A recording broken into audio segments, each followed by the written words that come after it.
بسم اللہ الرحمن الرحیم۔ اللہم صلی علی سیدنا مولانا محمد وآل محمد۔ السلام علیکم۔ دعا چینل کے ناظرین کو خوش آمدید۔ ناظرین، آج ہم آپ کی خدمت میں اللہ تعالیٰ کے دو اسماء مبارک یا اللہ یا قہار کا وظیفہ پیش کر رہے ہیں۔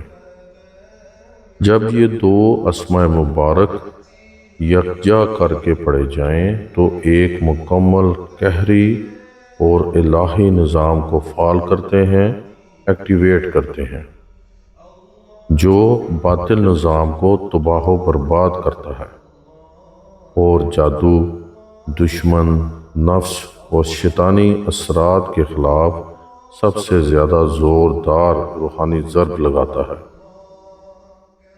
یا اللہ یا قہاروں کا ورد بے پناہ باطنی قوت رکھتا ہے۔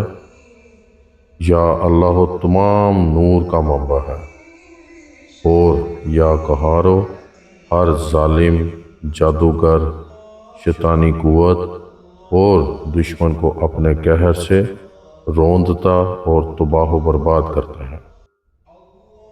جب ان دونوں اسماء مبارکہ کو ایک ساتھ خالص نیت کے ساتھ پڑھا جائے تو روحانیت اور نور کی ایسی روشنی جاری ہوتی ہے جس کی قوت سے دشمن کا دل کانپتا ہے اور اس کی قوت زائل ہو جاتی ہے، جادو جل جاتا ہے اور جناتی تسلط ختم ہو جاتے ہیں۔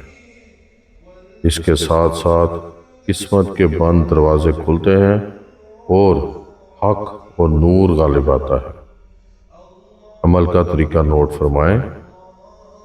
آپ نے یا اللہ یا قہارو کو روزانہ صبح 313 مرتبہ پڑھنا ہے۔ انشاءاللہ تعالیٰ آپ کے دشمن مفلوج ہوں گے اور آپ کی قسمت کے بند دروازے کھل جائیں گے اور ہر طرح کی بندشیں ختم ہو جائیں گی، اور آپ روحانی اور دنیاوی ترقی کی منزلیں تیزی سے طے کریں گے انشاءاللہ تعالی۔ وظیفے کے دوران آنے والے تمام مشاہدات ہم سے بتائے گئے ای میل ایڈریس پر ضرور شیئر کریں، اور مزید رہنمائی کی ضرورت ہو تو ہم سے رابطہ کریں۔ انشاءاللہ تعالی ہم آپ کی بہترین رہنمائی فرمائیں گے۔ سلامت رہیں، آباد رہیں۔ السلام علیکم ورحمۃ اللہ وبرکاتہ۔